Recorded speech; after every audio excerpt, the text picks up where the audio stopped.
السلام علیکم، we talk کے ساتھ میں ہوں وسیم عباسی، عمار مسعود صاحب کے ساتھ۔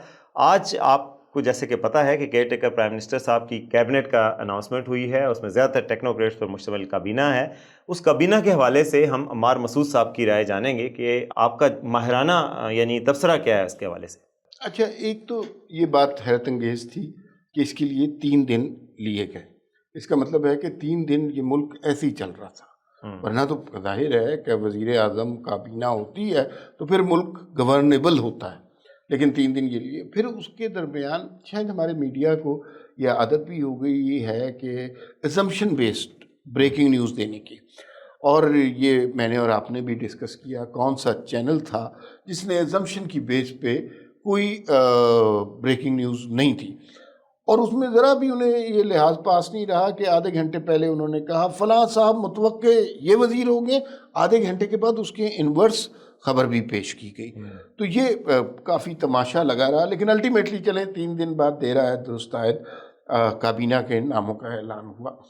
اس میں سے کچھ نام سچی بات ہے کہ جنہیں ہم جانتے ہیں، کچھ نام ہیں جو پاکستان کے لوگوں کے لیے اجنبی نام ہیں، جن کے نام بہت زیادہ پاپولر نہیں ہیں، یعنی وہ کسی قسم کی پاپولر سیاست یا فیم اورینٹڈ پرسنالٹیز نہیں ہیں، جن کو بہت زیادہ آپ شہرت کے اعتبار سے یا جن کے بہت انٹرویوز چلتے ہوں یا جن کے حوالے سے بریکنگ نیوز بنتی ہو، وہ نہیں۔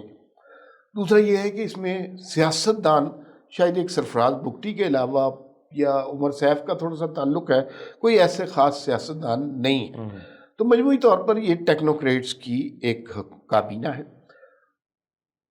اگر دیکھا جائے تو یہ وہ لوگ ہیں جو نیشنل انٹرنیشنل پروجیکٹ سے زیادہ تر وابستہ رہے ہیں، جیسے جو وزیر خزانہ کا نام ہے ڈاکٹر شمشاد اختر کا، وہ ورلڈ بینک کی وائس پریزیڈنٹ بھی رہی۔ جیسے وزیر صحت جو ہیں وہ یونائٹڈ نیشن میں ڈیفڈ میں یورپین یونین میں 24 سال سے خدمات ادا کرتے رہے۔ تو یہ بڑے نام ہیں۔ اچھا، پھر اس کے بعد آپ جلیل عباس جیلانی صاحب ہیں، وہ ایمبیسڈر رہے ہیں یو ایس میں، ہائی کمشنر، فارن سیکرٹری رہے ہیں پاکستان کے جی، اور مرتضیٰ سولنگی ہمارے دوست بھی ہیں اور بہت مبارک ہو اس پروگرام کے توسط سے آپ کو، وائس آف امریکہ میں کام کرتے رہے، ریڈیو پاکستان پہ کرتے رہے۔ تو اوور آل جو تاثر پڑ رہا ہے، اب ہم انڈیویجول ناموں پہ بھی آتے ہیں، تاثر پڑ رہا ہے وہ یہ ہے کہ قابل لوگ ہیں، کلین لوگ ہیں، ماضی کا کوئی بیگیج ان لوگوں پر نہیں ہے، اور ان سے توقع کی جا سکتی ہے کہ یہ جو ایک حکومت کے جانے اور دوسرے حکومت کے آنے کا درمیانی وقفہ ہے وہ یہ بحسن و خوبی ادا کریں گے۔ جی عمار صاحب، یہ ایک بات آپ کو پتہ ہے کہ جنرل مشرف صاحب جب تھے تو ان کی جو پہلی کابینہ آئی تھی اس میں بھی ٹیکنوکریٹس بہت زیادہ تھے، اور اس کابینہ نے کافی حد تک ڈیلیور بھی کیا تھا۔ مجھے یاد ہے کہ عمر اصغر تھے اس میں، اور ڈاکٹر عطار رحمان تھے، کچھ ایسے لوگ تھے کابینہ میں جو کہ واقعی میں اپنے شعبوں کے ماہرین تھے، اور انہوں نے شروع میں اچھا کیا تھا۔ جب سے وہ ان کو پولیٹیکل ایکسپیڈینسی کا مسئلہ ہوا اور ان کو کاف لیگ کو شامل کرنا پڑا، پھر پیپلز پارٹی کی پیٹریاٹ بنی، تو پھر ان کی کابینہ میں ایسے لوگ شامل ہوتے گئے جو ٹینٹڈ تھے۔ ابھی جو کابینہ ہے اس پہ میں سمجھتا ہوں سرفراز بگٹی صاحب کا بیگیج ہے، وہ ظاہر بلوچستان میں وزیر داخلہ رہے ہیں، ان کے حوالے سے بات چیت ہو سکتی ہے۔ اس کے علاوہ جو ہمارے آئی ٹی کے عمر سیف ہیں، یہ شہباز شریف صاحب کے ساتھ ان کے دور میں منسلک رہے ہیں اور پنجاب میں آئی ٹی پارکس بنائے ہیں، کافی کام بھی کیا۔ پارٹی کا شاید حصہ نہیں رہے، لیکن انہوں نے بہرحال یہ ایک اچھا نام ہے، سمجھے جاتے ہیں کہ انہوں نے آئی ٹی کا عرفہ کریم ٹاور بھی بنوایا پنجاب میں، آئی ٹی کے حوالے سے انہوں نے کام کیا ہوا ہے اور اس کے بارے میں جانتے ہیں۔ تو میرا خیال ہے یہ کابینہ میں یہ تاثر دینے کی کوشش کی گئی ہے کہ ایسے لوگوں پہ مشتمل کابینہ بنائی جائے جو اپنے شعبوں کے ماہرین ہیں، جیسے مرتضیٰ سولنگی صاحب ہیں، ہمارے دوست ہیں۔ ان کا یہ ہے کہ ان کا انٹرنیشنل ایکسپیرینس بھی ہے، جرنلزم کا ایکسپیرینس بھی ہے، ریڈیو پاکستان کا بھی ہے، اس سے پہلے شاید دی نیوز میں بھی رہے، تو وہ صحافت سے ان کا ایک تعلق ہے، اپنے شعبے سے تعلق ہے۔ ڈاکٹر شمشاد جو ہیں ان کا بھی اپنے شعبے سے تعلق ہے۔ اسی طرح جو وزیر دفاع ہیں ظاہر ہے لیفٹیننٹ جنرل انور علی صاحب ہیں، وہ ظاہر ہے فوج سے ہی ہیں۔ تو جمال شاہ کا دیکھیں ثقافت سے ہی تعلق ہے، تو اسی لیے ثقافت میں آئے ہیں۔ اور جو انیق صاحب ہیں وہ مذہبی امور کے ہوں گے، ظاہر ہے وہ مذہبی امور کے ساتھ تعلق ہے، وہ پروگرام کرتے رہیں۔ تو بہرحال ان کے حوالے سے تنقید بھی سامنے آئے گی، لیکن فی الحال بظاہر ایک تائرانہ نگاہ سے لگتا ہے کہ ایک ماہرین پہ مشتمل کابینہ لائی گئی ہے۔ لیکن اس میں ایک بات ہے ہمارے صاحب، اگر یہ کابینہ ڈیلیور نہیں کرتی تو اسٹیبلشمنٹ یا پھر نگراں حکومت کے پاس کوئی جواز نہیں ہوگا، کیونکہ یہ ہینڈ پک کیبنٹ ہے، اس میں وہی لوگ شامل کیے گئے ہیں جو اپنی مرضی سے شامل کیے گئے ہیں. تو بیسیکلی اس میں یہ کوئی پولیٹیکل ایکسپیڈینسی نہیں ہے، کوئی سیاسی مصلحت کا شکار ہو کر کابینہ نہیں بنائے گی. تو ایسی کابینہ کا ڈیلیور کرنا بہت ضروری ہے. اس پر ایک جو کمنٹ آ رہا ہے، میں آپ کا چاہوں گا کہ اس پہ آپ بھی کمنٹ کریں. اس پہ کچھ لوگ یہ کہہ رہے ہیں کہ یہ کابینہ دیکھ کے یوں نہیں لگتا کہ الیکشن وقت پر ہوں گے. آپ کیا کہیں گے؟ دیکھیے، بنیادی طور پر تو اس حکومت کا اور اس کابینہ کا صرف ون پوائنٹ ایجنڈا ہونا چاہیے اور ایک نقطے پہ فوکس ہونا چاہیے کہ جب تک الیکشن نہیں ہوتے اس وقت تک بخیر و عافیت ملک چلتا رہے، اور الیکشن کرواتے ہی انہیں باعزت طور پر چلے جانا چاہیے. الیکشن کی تاریخ ظاہر ہے بہت سی باتیں اس کے بارے میں ہو رہی ہیں.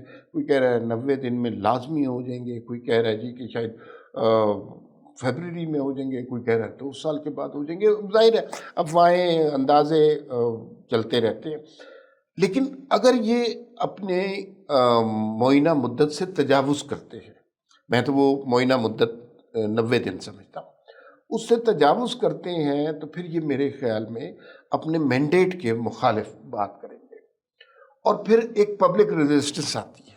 آپ کو پتہ ہے کہ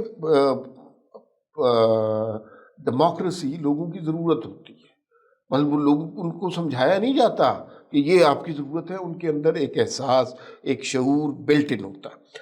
فرض کیجئے کہ کسی کا ارادہ ہے کہ اس کابینہ کو 2 سال لایا جائے، 2 سال چلایا جائے، تو وہی نام جو ہمیں آج بہت بہتر لگ رہے ہیں ان کے خلاف ایک ریزسٹنس ڈیولپ ہونا شروع ہو جائے گی. اور پھر وہ یہ عوام کے نمائندے تو نہیں ہے نا، یہ تو سلیکٹ کیے ہوئے لوگ ہیں.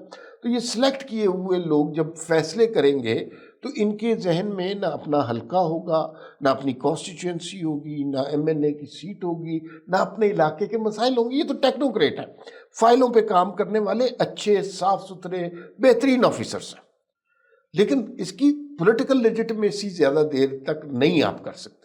ان کی مدت ہے 90 دن.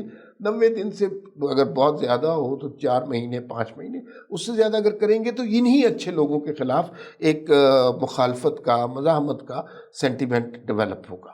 I agree with you. بالکل اس میں ہے تھوڑی ریزنٹمنٹ آ جاتی ہے. انکمبنسی فیکٹر جو ہوتا ہے کہ آپ گورنمنٹ میں ہیں تو لوگ آپ کے خلاف ہوتے ہیں، نیچرلی ہوتا ہے کہ یار آپ سے کسی نہ کسی کو شکایت پیدا ہوگی. تو یہ لوگ جو اپنا جو ان کا کافی اچھا امیج ہے کافی لوگوں کا، تو وہ امیج بھی خراب ہو جائے گا اگر یہ زیادہ عرصہ رہیں گے. اور نہ صرف اپنا امیج خراب ہوگا بلکہ لانے والوں کا امیج بھی خراب ہوگا. تو اس لیے یہ ویسے انتہائی ضروری ہے کہ اگر یہ الیکشن کمیشن کوئی ڈیٹ کا اناؤنس کر دے، اور الیکشن جو ہے اگر نومبر میں نہیں ہوتے تو کم از کم مارچ تک ہو جانے چاہیے، فروری مارچ تک ہو جانے چاہیے، تاکہ اگر حلقہ بندیوں کا ایک لیگل مسئلہ ہے، آپ نے پہلے ہی اناؤنس کر دیا، پرائم منسٹر، ان کی کیبنٹ اور چاروں منسٹرز وہ کہہ کے گئے ہیں، چیف منسٹرز بھی، کہ ہم نے یہ مردم شماری مان لی ہے، نئی مردم شماری، اس کے مطابق حلقہ بندیوں. تو اگر یہ ریکوائرمنٹس ہیں، یہ ریکوائرمنٹس پوری کر کے کم از کم الیکشن ہو جانا چاہیے. اگر یہ لمبا عرصہ کھیلیں گے ساروں کا نقصان ہوگا. اس میں ملک کا بھی اجتماعی نقصان ہو سکتا ہے، ظاہر ہے پبلک سینٹیمنٹس آئیں گے، اور یہ ہے کہ ان کابینہ کے ارکان کی بھی جو ریپوٹیشن ہے وہ اسٹیک لگی ہوئی. اچھا، تو وہ میرے خیال میں ہم بہت آگے کے مسائل کی طرف چلے گئے ہیں. تھوڑا سا ان ناموں کی طرف دوبارہ آتے ہیں. مطلب کابینہ کے ناموں میں ایک بڑی حیرت انگیز بات ہے. مطلب یہ تو حیرت انگیز بات نہیں ہے کہ خواتین بہت کم ہیں ہمارے یہاں. ہمیشہ ہی خواتین کو پراپر ریپرزنٹیشن نہیں دی جاتی. ایک خاتون ہے کابینہ میں، باقی تو مشیر وہ یا مشال ملک کا نام آ رہا ہے جو خوشائند ہے کہ جو یاسین ملک ہیں کشمیری روپ میں آ رہا ہے نا. ہاں جی ہاں، لیکن جو خاتون کابینہ میں ہیں ان کے پاس سب سے عام ہوتا ہے بالکل خزانہ کا، اور گھر کا کچن بھی جیسے خواتین چلاتی ہیں. اور اگلے 4-5 ماہ اکانومی کے لیے بڑے امپورٹنٹ ہیں. آپ دیکھیں کہ ابھی سے ڈالر کا ریٹ بڑھ چکا ہے، تیل کی پرائسز کل پرسوں بڑھی ہیں، لوگوں میں بڑی ریسنٹمنٹ آئی ہے. تو اگر یہ ڈالر کنٹرول کرنے میں کامیاب ہوتی ہیں، معیشت کا پہیہ جس طرف چل رہا ہے اس کو تھوڑا سا اسٹیبلائز کرنے میں کامیاب ہوتی ہیں، تو یہ بڑی امپورٹنٹ ہوگا. اور یہ میرا خیال ہے الیکشن کے علاوہ اگر اس کیبنٹ کے پاس کوئی مینڈیٹ ہے تو وہ ان 2-4-5 ماہ میں معیشت کو درست رکھنا ہے. اچھا، میں معذرت چاہتا ہوں، آپ بات کر رہے تھے مشال ملک صاحبہ کا ذکر ہوا تو ہم بات کو ادھر لے گئے شمشاد اختر صاحبہ کی طرف. میرے خیال میں نا یہ مشال صاحبہ کی ذاتی سٹرگل بھی بہت زیادہ ہے، ان کی فیملی کی سٹرگل بھی زیادہ ہے. ان کو جب ہم ان کا نام لیتے ہیں اور ان کو عزت دیتے ہیں، احترام دیتے ہیں، کابینہ کے ممبران کے ساتھ بٹھاتے ہیں، تو میرے خیال میں ہم احترام دیتے ہیں کشمیریوں کی سٹرگل کا، ان کے جذبہ حریت کو احترام دیتے ہیں، ان کے جذبہ آزادی کو احترام دیتے ہیں، ان کی جو پاکستان سے محبت ہے اس کو احترام دیتے ہیں. تو ان کا نام آنا بھی بہت خوشائن بات ہے. اور جلیل عباس جیلانی صاحب، دیکھیں امپورٹنٹ پورٹ فولیوز یہی ہیں، اکانومی کا ہے، وزارت داخلہ جو ہے بگٹی صاحب کے پاس ہے، جلیل عباس جیلانی صاحب کے پاس وزارت خارجہ ہے، اور پاکستان کے تعلقات ہم نے دیکھا ہے کہ گزشتہ کچھ ماہ میں امپرومنٹس کی طرف گئے ہیں. گلف نیشنز ہوں، چاہے امریکہ ہو، چاہے چین ہو، اس کے تعلقات میں بہتری ہے، روس کے ساتھ بھی ایون. تو اب یہ اس شپ کو سٹیئر کرنا ہوگا اسی سمت میں. اور جلیل عباس جیلانی صاحب، میں امریکہ میں ان سے ملا ہوا بھی ہوں، انٹرویوز بھی کیے ہیں. میں جب 1 سال کے لیے وہاں تھا، دی نیوز کے لیے رپورٹنگ کرتا تھا، تو کافی پروفیشنل ایک ڈپلومیٹ ہیں، بڑے سیزن قسم کے ڈپلومیٹ ہیں، بڑے شائستہ انداز میں بات کرتے ہیں اور ڈپلومیسی کو سمجھتے ہیں، اس کے رموز کو سمجھتے ہیں اور اس انداز سے بات کرتے ہیں. تو امید ہے کہ یہ ڈپلومیسی میں کوئی بڑا وہ مسئلہ نہیں ہوگا اور اس شپ کو سٹیئر کریں گے. فارن سیکٹری بھی رہیں، یہ ایک اچھا اضافہ ہے. شمشاد اختر صاحبہ سے بڑی توقعات ہیں کہ اکانومی کے محاذ پہ وہ کچھ کریں گی، اور باقی جو لوگ ہیں انفارمیشن بڑا مشکل کام ہوگا مرتضیٰ سولنگی صاحب کے لیے. ظاہر ہے ڈسکنٹینٹمنٹ لوگوں کی ہوتی ہے ہاسٹائل میڈیا میں، ہاں، اور یہ پہلی دفعہ ان کے لیے یہ ذمہ داری ہے، اور یہ ایک آسان کام نہیں ہوگا، اللہ تعالیٰ ان کو کامیاب کرے، لیکن یہ ایک مشکل ٹاسک ہوگا انفارمیشن کا. تو آپ دیکھتے ہیں کہ کابینہ کیسے ڈیلیور کرتی ہے. اس میں ایک نام جو ہے وہ بھی ہمارے دوست ہی ہیں، آپ بھی جانتے ہیں، انیک احمد صاحب.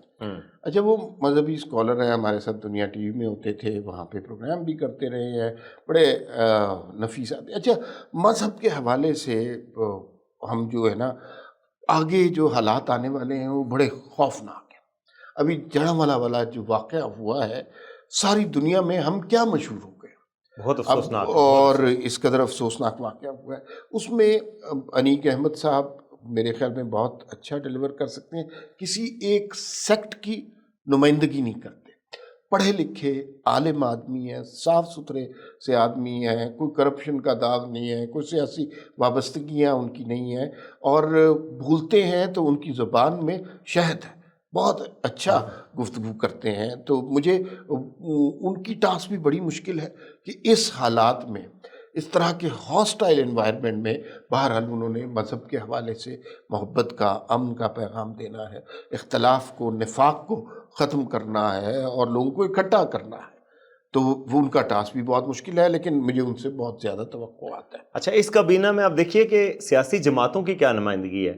سیاسی جماعتوں کی جو کرنٹ سیاسی جماعتیں ہیں، پی ڈی ایم کی جماعتیں ایک سائڈ پہ اور ایک پی ٹی آئی ہے، تو زیادہ نمائندگی تو نہیں ہے ظاہر ہے، لیکن ظاہر مرتضیٰ سولنگی صاحب کی لیننگ تھوڑی سی پیپلز پارٹی کے دور میں وہ ڈی جی ریڈیو بھی رہے ہیں، تھوڑا سا وہ آپ کہہ سکتے ہیں. گوہر اعجاز صاحب on the other hand P T I کے دور میں پورٹ فولیو ان کے پاس تھا کیبنٹ کا، وہ انڈسٹریلسٹ ہیں اور ایپٹما کے بھی وہ لیڈر رہے ہیں، تو ان کا تعلق ہے. باقی سرفراز بگٹی صاحب کا تعلق باپ پارٹی سے تھا بلوچستان کا، وہ پرائم منسٹر صاحب کے دوست بھی کنسیڈر کیے جاتے ہیں، جو کاکڑ صاحب ہیں ان کے. تو ان کا ہے سیاسی حوالہ، ادروائز یہ زیادہ تر سیاسی وابستگیاں اس میں نہیں ہیں. اچھا، انکلینیشن اور چیز ہے، جیسے وہ انکلینیشن مرتضیٰ سولنگی صاحب کی ہمیں پتہ ہے پیپلز پارٹی کے ساتھ ہے، لیکن وہ ڈیموکریسی کے ساتھ ہے بنیادی طور پہ. لیکن جن لوگوں کی نہیں نظر آتی وہ یہ ہے کہ پی ڈی ایم کی جماعتوں میں ہمیں جو بڑی جماعتیں ہیں، پیپلز پارٹی کا تو نظر آتا ہے،